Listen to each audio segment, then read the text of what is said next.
పంజా ఒక్కసారి ఇప్పారంటే ఒక్కరు కూడా కనపడరు. ఎందుకంటే కడపని అలలాడించిన వ్యక్తి మన చంద్రబాబు నాయుడు.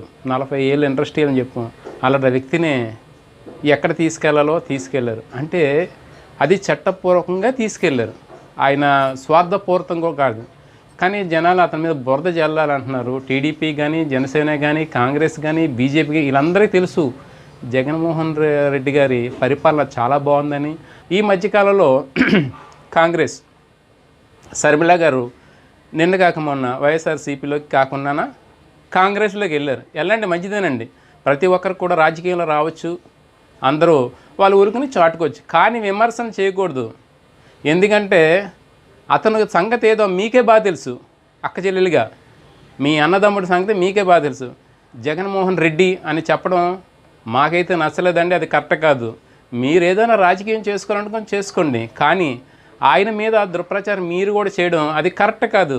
వైఎస్ రాజశేఖర బిడ్డగా మీరు ఆ మాట అనకూడదు. ఎందుకంటే మీరు కూడా వైఎస్ గారి తనయురాలే, అంటే ఆడబిడ్డవి. అమ్మ దయించి మీకు నమస్కరిస్తున్నాం.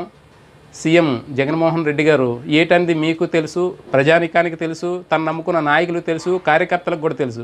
కానీ మీరు కొత్తగా ఏదో బురద జల్లాలనుకుంటున్నారు. చాలా తప్పని మేము భావిస్తున్నాం. ఇంకోసారి ఎటువంటి వ్యాఖ్యలు చేయకమ్మా. ఈరోజు సీఎం గారు 170 సీట్లు కన్ఫామ్ అమ్మా. మీరు ఎంత బురద జల్లినా సరే ఆయనకి ఏం జరగదు. ప్రజలే శ్రీరామ రక్ష. నిన్నే కాక మొన్న చూసాం, ప్రపంచంలోనే మన ఫస్ట్ టైం బాబాసాహెబ్ అంబేద్కర్ గారి విగ్రహాన్ని 206 అడుగుల విగ్రహాన్ని ఆయన ప్రతిష్టాపన చేశారు. ఎప్పుడైనా సరే ఇంతమంది సీఎంలు ఈ ఆంధ్రప్రదేశ్లో ఎక్కడైనా చూసామా? ఆయన చేసిందే చెప్తారు. జనకరు బెనకరు ఖచ్చితంగా మాట్లాడతారు. పర్ఫెక్ట్గా ఉంటుంది. ఆయన రాబోయే రోజుల్లో మళ్ళీ ఆయన సీఎం అవ్వాలి, పేదవారి భవిష్యత్తు బాగుపడాలి, పేదవారు ఇంకా అభివృద్ధిలో తీసుకురావాలనే అతని తపన. అతను తినే వ్యక్తి అయితే తినడానికి ఆయన దగ్గర బోల్డ్ ఉంది. మీరు తినేస్తారు అని ఆయన తినడం ఏంటి? 10 మంది వెళ్తే పెట్టే వ్యక్తి అతను తినడానికి కాదు రావడం, ప్రజలు సేవ చేయాలి, తండ్రి గారి బాటలో నడవాలనే బాధతో వచ్చారు తప్పించి ఆయన వేరే ఉద్దేశం కాదు. శర్మిల గారితో కాంగ్రెస్ పార్టీ ఈరోజు తీసుకొచ్చి ఏదో రకంగా ఈ ఆంధ్రప్రదేశ్లోని మేము ఉన్నామని చాటుకోవడానికి తప్పించి ఇక్కడ వచ్చేదే ఉండదు. సీట్లు ఉండవు, ఉండవు. కనీసం డిపాజిట్లు ఉంటాయో ఉండవు కూడా మాకు తెలీదు. ఎందుకంటే రాజశేఖర బిడ్డగా మీరు మరోసారి ఆలోచించండి.